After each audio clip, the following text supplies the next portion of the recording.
प्यारे बच्चों, welcome to my channel Verma study 2020 बुकलाना। मैं यूपी बोर्ड के छात्राओं के लिए क्लास 12th का इकोनॉमिक्स हिंदी माध्यम से मैं फुल कोर्स कराऊंगा। यदि आप फुल कोर्स करना चाहते हैं तो मेरे चैनल को सब्सक्राइब कीजिए और बेल आइकन को प्रेस करना न भूलें, ताकि जो भी वीडियो मैं अपलोड करूं उसका नोटिफिकेशन आपको सबसे पहले मिल सके। प्यारे बच्चों, माइक्रो इकोनॉमिक्स में 5वां चैप्टर आज शुरू होगा। बाजार संतुलन से पहले 4 चैप्टर समाप्त हो गया है। आप लोग मेरे चैनल को सब्सक्राइब कीजिए जो नए आए हैं वो, और शेयर भी करिए ताकि जो कोचिंग ट्यूशन नहीं पढ़ सकते उनका भी इकोनॉमिक्स मजबूत हो।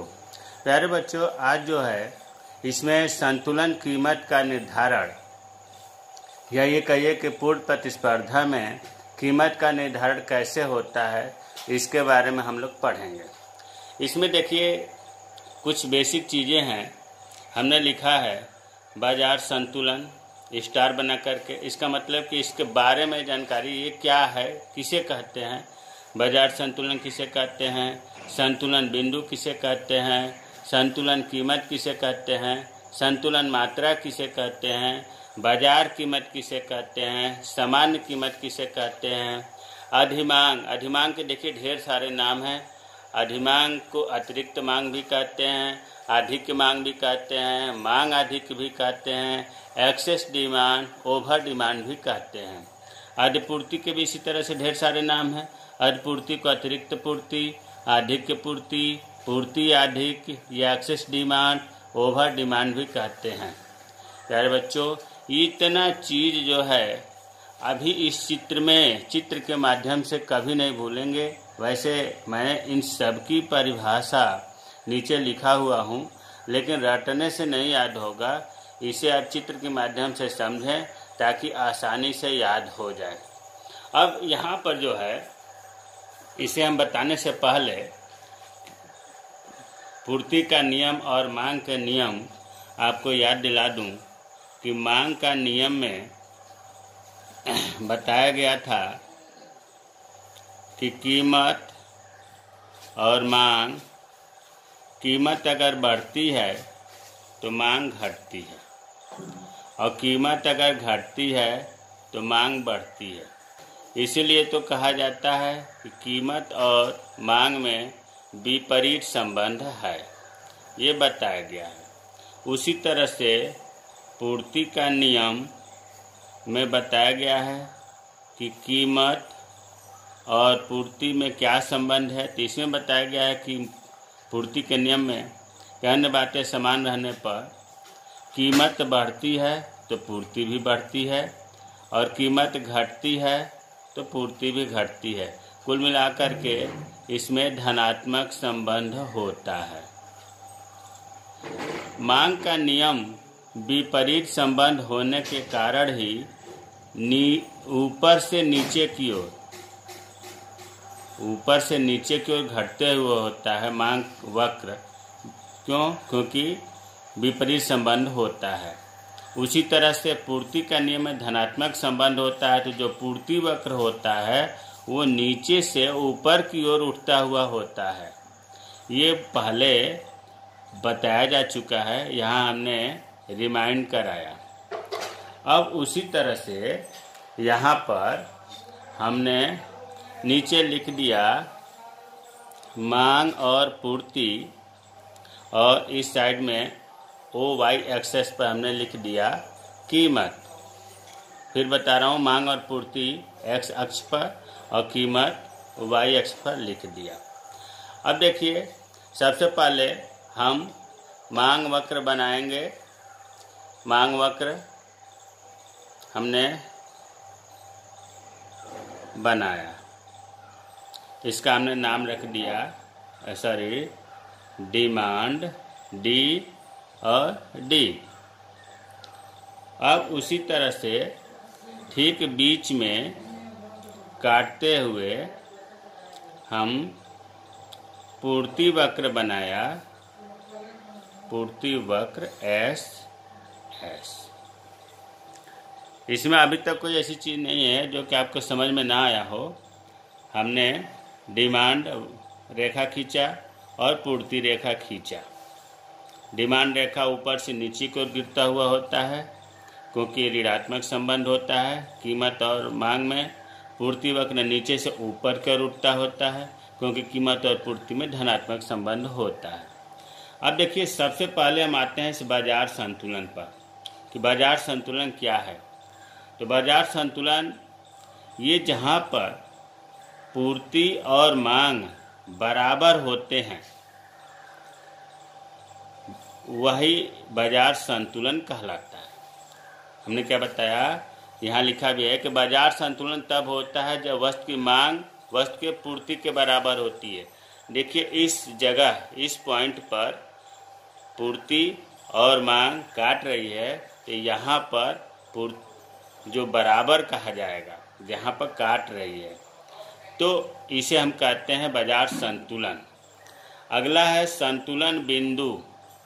देखिए बच्चों, अगर इसका हम नाम मान लो रख दिया ई, इक्विलिब्रियम से ई लिखा जाता है, वैसे आप कुछ भी लिख सकते हैं, और ई को ही हम कहते हैं संतुलन बिंदु। संतुलन बिंदु यहाँ भी हम लिख कर दिखा रहा हूँ। ई जो है संतुलन पॉइंट या संतुलन बिंदु हुआ। अब आप ये कहेंगे कि बाजार संतुलन और संतुलन बिंदु में क्या अंतर है। इसी को हम बाजार संतुलन भी कह रहे हैं और इसी को हम संतुलन बिंदु भी कह रहे हैं। देखिए, बहुत बारीकी अंतर है। अगर इस पॉइंट की बात कहा जाए तो हम ये कहेंगे कि यह वह पॉइंट है जहाँ पर संतुलन बिंदु कहलाता है, और बाजार संतुलन का मतलब है वही चीज़। बाजार संतुलन में कहेंगे कि बाजार संतुलन मांग और पूर्ति जहाँ बराबर होता है वहाँ बाजार संतुलन होता है। तो अब संतुलन बिंदु और बाजार संतुलन में अंतर समझ में आ गया होगा। संतुलन बिंदु जहाँ पर काट रहा है उस पॉइंट को कहेंगे, और बाजार संतुलन काट रहा है उसको हम दूसरे रूप में ये कह रहे हैं कि जहाँ पर पूर्ति और मांग बराबर होते हैं उसे हम बाजार संतुलन कहते हैं। अब तीसरा है इसमें संतुलन कीमत। संतुलन कीमत किसे कहते हैं। देखिए, संतुलन बिंदु हो गया और संतुलन कीमत लिखा है। जिस पॉइंट पर बाजार संतुलन होता है वहाँ से मूल्य ओपी निकल कर आता है। प्यारे बच्चों, ये जो ई पॉइंट है, इस ई पॉइंट को हम मिलाएंगे जब इधर, और इधर कीमत है तो पी, तो ओ और पी जो हुआ, ओ और पी यही तो है संतुलन कीमत। संतुलन कीमत इसे हम संतुलित कीमत भी कहते हैं। संतुलन कीमत और संतुलित कीमत में कोई अंतर नहीं है। तो अब इसकी परिभाषा संतुलन कीमत का कैसे होगा। इसकी परिभाषा कहेंगे कि जिस पॉइंट पर बाजार संतुलन होता है वहाँ से मूल्य जो निकल कर आता है, देखो इस पॉइंट से ये इसका निर्माण हुआ है, तो फिर वही चीज़ है, जिस पॉइंट पर बाजार संतुलन होता है वहाँ से जो मूल्य निकल कर के आता है अर्थात ओपी, ये संतुलन कीमत या संतुलित कीमत कहलाता है। तो अब तीन चीज़ अब तक बताया। बाजार संतुलन जहाँ पर मांग और पूर्ति बराबर होते हैं, संतुलन बिंदु जहाँ पर मांग और पूर्ति काटते हैं, और ओपी संतुलन कीमत या संतुलित कीमत हुआ। आगे है ऊपर कि संतुलन मात्रा किसे कहते हैं। देखिए, जो ई बिंदु है इधर मिलाएंगे, मिला दिया हमने, इधर क्वांटिटी क्यू लिख दिया। इसकी भी परिभाषा संतुलन मात्रा या संतुलित मात्रा ओ क्यू है। तो कैसे परिभाषा कहेंगे कि जहाँ पर बाजार संतुलन है जिस पॉइंट पर, वहाँ से जो मांग और पूर्ति निकल के आता है उसे हम संतुलित मात्रा कहते हैं। अगर आप परिभाषा नहीं भी याद आती है तो आप इस चित्र को ध्यान से देखिए ना। ओ और क्यू संतुलित मात्रा हुआ, ओ और पी संतुलित कीमत हुआ, ये संतुलन बिंदु हुआ। तो अब हमें उम्मीद है कि संतुलन मात्रा समझ में आ गया होगा। संतुलन मात्रा क्या है, जिस पॉइंट पर, इस पॉइंट पर बाजार संतुलन होता है वहाँ से मांग और पूर्ति जो निकल कर आता है, मतलब वो क्यों निकल कर आ रहा है, उसे हम कहते हैं संतुलित मात्रा। अब संतुलित मात्रा भी समझ में आ गया। अब आते हैं बाजार कीमत किसे कहते हैं। बाजार कीमत प्यारे बच्चों, इसको बाजार मूल्य भी कहते हैं। एक चीज़ यहाँ ध्यान रखो कि मूल्य दो प्रकार का होता है। हमने नीचे लिखा है कि बाजार मूल्य और सामान्य मूल्य। दोनों में यहाँ थोड़ा सा अंतर बता दूं कि सामान्य मूल्य का इसमें कहीं जिक्र नहीं हो रहा है, बाजार मूल्य की बात हो रही है। बाजार मूल्य जो है अल्पकाल में, अति अल्पकाल हो या अल्पकाल हो, उसमें जब मांग और पूर्ति के द्वारा मूल्य निर्धारित होता है उसे हम बाजार मूल्य कहते हैं। ये क्षणिक होता है, कुछ समय के लिए होता है बाजार मूल्य। अब देखिए, ओ और पी संतुलित कीमत है। इससे ऊपर अगर मूल्य बढ़ जाता है तो बाजार मूल्य कहलाएगा। ये बाजार मूल्य तो ये भी है, लेकिन संतुलित मूल्य भी है। आगे अगर कीमत बढ़ गया तो क्या होगा, पूर्ति, कीमत बढ़ेगा तो पूर्ति बढ़ाने लगेंगे व्यापारी, और पूर्ति बढ़ाते ही फिर कीमत कम होने लगेगा, तो फिर ये यहाँ आ जाएगा। अगर पूर्ति घट गया, कीमत घट गया तो मांग बढ़ जाएगी, विक्रेता पूर्ति को रोक देंगे कीमत घटने से, तो पूर्ति कम हो गई और मांग बढ़ गई तो क्या होगा, कीमत बढ़ जाएगा। कुल मिलाकर के OP से ऊपर या OP से नीचे अगर कोई कीमत बनती है, निर्धारित होती है, उसी को हम बाजार मूल्य कहते हैं। ये थोड़े समय के लिए होता है। तो अब हमें उम्मीद है कि आपको बाजार मूल्य समझ में आ गया होगा। कहने का मतलब फिर रिपीट कर दे रहा हूँ कि अल्पकाल में जो मूल्य निर्धारित होता है उसे हम बाजार मूल्य कहते हैं, और यह जो है परिवर्तन होता रहता है। कभी कभी ये कुछ घंटों का ही होता है, फिर यहाँ आ जाता है संतुलित कीमत पर, संतुलित मूल्य पर। और सामान्य मूल्य इसका उल्टा है। सामान्य मूल्य दीर्घकालीन में होता है, यहाँ सामान्य मूल्य का कोई जिक्र नहीं है। तो अब आपको समझ में आ गया होगा। देखिए, अब तक हमने बताया कि बाजार संतुलन क्या है। मांग और पूर्ति जहाँ बराबर होती है बाजार संतुलन। संतुलन बिंदु किसे कहते हैं, जहाँ पर मांग और पूर्ति रेखा काटती है वो संतुलन बिंदु। संतुलित कीमत OP संतुलित कीमत हुआ। संतुलित मात्रा OQ संतुलित मात्रा हुआ। बाजार कीमत अल्पकाल में जो मूल्य निर्धारित हो रहता है कम समय के लिए, वो बाजार मूल्य हुआ। अब सामान्य कीमत, अभी हमने बताया कि दीर्घकालीन समय में सामान्य कीमत निर्धारित होता है। अब है अधिमांग। अधिमांग को ढेर सारे नाम है। अधिमांग, अतिरिक्त मांग, अधिक मांग, मांग अधिक, एक्सेस डिमांड। तो देखिए, इसमें अब कन्फ्यूजन नहीं होना है और बहुत ध्यान से समझना है, नहीं तो समझ में नहीं आएगा कि अधिमांग किसे कहते हैं। अब देखिए, यहाँ पर हम कीमत कम कर रहे हैं, अर्थात मान लिया हमने P1 हो गया, OP से हमने कीमत घटा दिया, अर्थात ये संतुलित कीमत नहीं है, ये बाजार कीमत है। ध्यान रखने की बात है। अब जब हमने कीमत घटा दिया तो फिर आपको इस पॉइंट पर आ जाना चाहिए, कीमत घटने पर मांग बढ़ती है। मांग का नियम क्या है, अन्य बातें समान रहने पर कीमत घटने पर मांग बढ़ती है और कीमत बढ़ने पर मांग घटती है।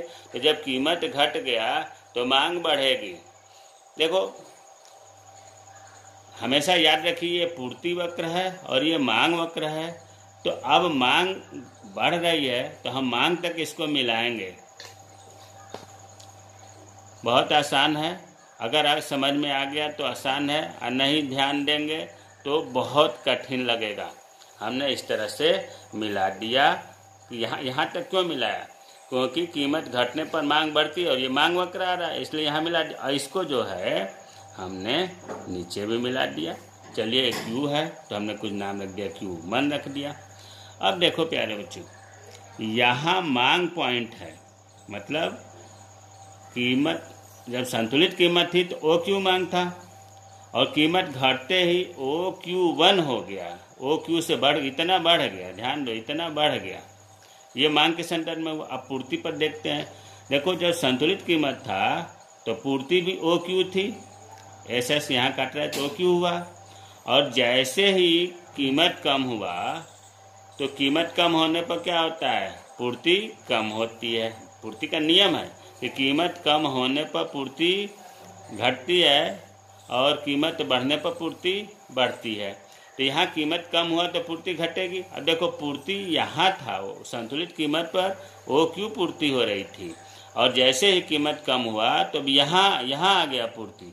अर्थात इसे अगर हम नीचे मिला दें, इसका नाम हमने मान लो रख दिया Q2, तो देखो यहाँ से यहाँ तक पूर्ति कम हो गई। कीमत घटते ही OQ से पूर्ति घट करके OQ2 हो गई। तो अब यहाँ हम देख रहे हैं कि कीमत घटने पर पूर्ति तो घट गई, पूर्ति घट गई और मांग बढ़ गई। मतलब Q2 पूर्ति यहाँ हो रही है, इतनी हो रही है, या OQ हो रही है, और मांग हो रही है OQ1। तो यहाँ से यहाँ तक क्या है प्यारे बच्चों, यहाँ से यहाँ तक इसको हम कहते हैं अधिमांग। यही तो मैं समझाना चाह रहा हूँ कि अधिमांग किसे कहते हैं। पूर्ति यहाँ तक हो रही है, मांग यहाँ तक है, तो यहाँ से यहाँ तक मांग की अधिकता ही तो हुई। तो अधिमांग की परिभाषा क्या होगी? यही होगी कि जब बाजार कीमत पर मांग पूर्ति, देखो जब बाजार कीमत पर मांग पूर्ति से अधिक होती है तो इसे अधिमांग कहते हैं। ये परिभाषा अगर लिखा गया है कि जब बाजार कीमत पर P1 बाजार कीमत हो गया, मांग यह पूर्ति से अधिक हो रही है तो अधिमांग हो गया। ऐसे भी हम कह सकते हैं दूसरी परिभाषा कि जब बाजार कीमत संतुलित कीमत से कम होती है तो मांग पूर्ति से अधिक होती है। इसे हम अधिमांग, अतिरिक्त मांग, एक्सेस डिमांड कहते हैं। समझ में आ गया होगा? परिभाषा अधिमांग का आगे लिखा गया है। एक बार फिर मैं बता दे रहा हूँ कि जब बाजार कीमत पर मांग पूर्ति से अधिक होती है तो उसे हम अधिमांग कहते हैं। अब आते हैं आगे है अधिपूर्ति। अधिपूर्ति किसे कहते हैं? तो अधिपूर्ति जब हम कीमत बढ़ाएंगे, चलो हमने कीमत बढ़ा दिया, हमने मान लिया कि यहाँ पर P2 कीमत बढ़ के हो गया। अब जब P2 कीमत बढ़ गया तो फिर अब हम यहाँ पर ये देखेंगे कि कीमत बढ़ी तो क्या होगा? मांग के संदर्भ में कीमत बढ़ने पर मांग घटती है और कीमत बढ़ने पर पूर्ति के संदर्भ में पूर्ति बढ़ती है। तो पहले हम पूर्ति पर मिला, पूर्ति वक्र ये है और आपने कीमत बढ़ा करके ये पॉइंट P2 कर दिया, OP2 हो गया। तो अब हम पूर्ति तक जो है इसको मिलाएंगे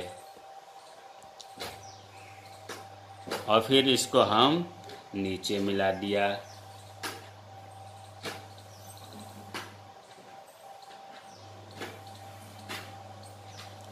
ये हो गया, ठीक है। यहाँ हमने मान लिया Q3 लिख दिया। और अब देखिए यहाँ हमने क्या बताना प्रयास किया है कि जैसे ही कीमत बढ़ी, OP से OP2 हुआ बाजार कीमत, पूर्ति, भाई विक्रेताओं को रेट ज़्यादा महंगा हो गया, कीमत मिलने लगा तो पूर्ति बढ़ा दिए। अर्थात हम ये कह सकते हैं कि OQ पूर्ति थी, अब बढ़ करके OQ3 हो गई। इतना बढ़ गई पूर्ति। क्यों बढ़ गई? क्योंकि कीमत बढ़ गया। अब मांग के संदर्भ में देखते हैं। आपको पता है कि कीमत बढ़ने पर मांग घटती है। तो देखो मांग वक्र ये है, यहाँ पर काट रही है, इसको हम नीचे मिलाएंगे। इसको हमने नाम रख दिया, मान लिया Q4। अब ध्यान दीजिए, कीमत जब बढ़ी तो पहले संतुलित कीमत पर कितनी थी मांग? OQ, और कीमत बढ़ते ही घट करके OQ4 हो गया कि नहीं? इतना घट गया कीमत। क्यों घट गया? इतना पूर्ति घट गई। क्यों घट गई? क्योंकि कीमत बढ़ी थी। और इसके संदर्भ में कहेंगे, पूर्ति के संदर्भ में, कि कीमत जब OP था तो पूर्ति या सप्लाई OQ था, और जैसे ही OP2 हुआ OQ से बढ़ करके सप्लाई OQ3 हो गया। कहने का मतलब यह है कि जब कीमत बढ़ी तो मांग तो यहाँ थी, इतनी पब्लिक मांग रही थी, और पूर्ति विक्रेताओं ने इतना कर दिया। ये जो है यहाँ से यहाँ तक, इसको हम कहते हैं अधिपूर्ति। अधिपूर्ति। तो अधिपूर्ति की परिभाषा क्या होगा? ठीक इसके अधिमांग की तरह होगा, थोड़ा सा भाषा बदलेगा कि बाजार कीमत पर जब पूर्ति मांग से ज़्यादा हो, देखो पूर्ति यहाँ तक हो रही है P2 से वो तक, बाजार कीमत P2 है और मांग यहाँ है, जब बाजार कीमत पर पूर्ति मांग से ज़्यादा हो उसे अधिपूर्ति कहते हैं। और नाम से भी लग रहा है बच्चों, देखो अधिपूर्ति, सीधी सी बात है, पूर्ति अधिक हो रही है, अधिक पूर्ति हो रही है, तभी अधिपूर्ति कहते हैं, अधिक पूर्ति कहते हैं। अधिमांग में क्या है कि अधिक मांग हो रही है, तो जब अधिक मांग हो रही है तो पूर्ति कम होगी। यहाँ पर अधिक पूर्ति हो रही है तो मांग कम हो रही है। तो इस टॉपिक में हमने बहुत अच्छे से सब चीज़ को बताने का प्रयास किया। हमें उम्मीद है कि समझ में आ गया होगा। हमने बताने का प्रयास किया कि अधिमांग क्या है, अधिपूर्ति क्या है, संतुलन बिंदु क्या है, संतुलित कीमत क्या है, संतुलित मात्रा क्या है, बाजार संतुलन क्या है। और वही चीज़ इसमें परिभाषा लिखा हुआ है। अब इसके आगे जो है सब चीज़ इसमें वर्णन है आगे, जो अभी हमने बताया, लेकिन हम प्रयास यही करेंगे कि आप रटें नहीं, इन्हें समझें, चित्र बना के एक दो बार समझेंगे। अब जैसे देखो, अभी हमने अधिपूर्ति बताया। अधिपूर्ति में क्या बताया? जब बाजार कीमत पर पूर्ति मांग से अधिक होती है तो इसे अधिपूर्ति की स्थिति कहते हैं। दूसरे रूप में यह भी कह सकते हैं कि जब बाजार कीमत संतुलित कीमत से, बाजार कीमत क्या था, ये OP2 था और संतुलित कीमत OP है, तो बाजार कीमत संतुलित कीमत से अधिक होती है तो पूर्ति मांग से अधिक होती है, इसे अधिपूर्ति कहते हैं। या तो इस परिभाषा को याद करिए या इस परिभाषा को याद करिए। अब देखिए, जो आपके NCERT की बुक है उसमें जो है शुरू के ही 5 प्रश्न इसी से पूछे गए हैं। पहला है क्वेश्चन, बाजार संतुलन की व्याख्या कीजिए। अभी आपको बताया गया कि जहाँ पर बाजार में जहाँ पर मांग और पूर्ति बराबर होते हैं उसे बाजार संतुलन कहते हैं। दूसरा है कि हम कब कहते हैं कि बाजार में किसी वस्तु के लिए अधिमांग है। भाई कब कहते हैं? तभी कहते हैं कि जब बाजार कीमत पर अधिक मांग होती है पूर्ति से, उसे अधिमांग कहते हैं।